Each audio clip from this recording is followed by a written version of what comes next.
Hello, in this video I'm gonna tell you what app store to use on HP Victus 16. So there is a built-in Microsoft Store which you can use, and it gives you that ensures you that you just download some apps that have been checked and are free of viruses and are from some trusted sources, so that's pretty great. You can see that some of the apps are free, like the Chat GPT or Messenger, WhatsApp, Spotify, Netflix, whatever. There are also some apps that are paid, sometimes even quite a lot. And there are also games, although not everything can be found here. So if you trust yourself, you can also, instead of using the Microsoft Store, just install apps from the internet.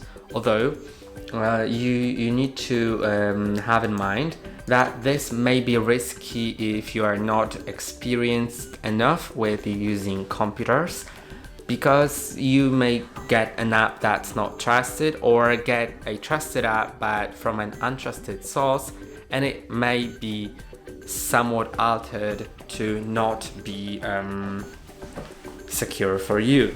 So there of course are apps that we for sure know that are safe, like the Google Chrome, Discord, Steam, or I don't know, Spotify.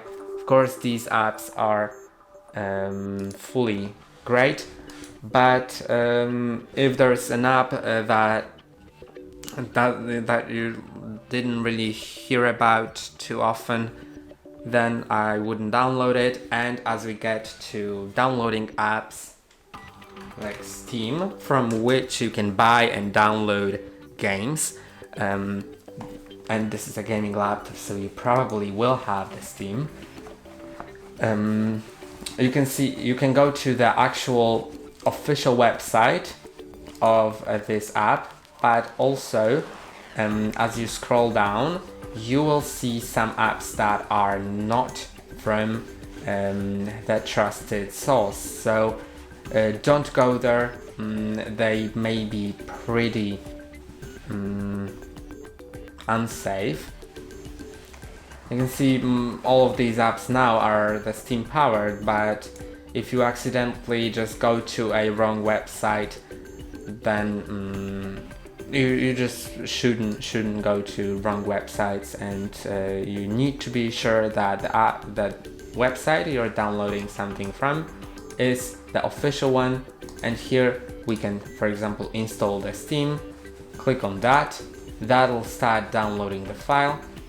If it disappears, click on the three dots, then click on downloads and open the file. Then click on yes and go through the setup process. It is usually pretty intuitive. Just click on next, next, install, and finish. And you'll see that the Steam is installed. It's updating right now, as it always is, and that is basically it. And of course, in the Steam, if you get any game or something, it will be safe, because Steam is a very trusted platform, and it also checks the games that are uploaded there. And that's all for today. Don't forget to like and subscribe. See you next time.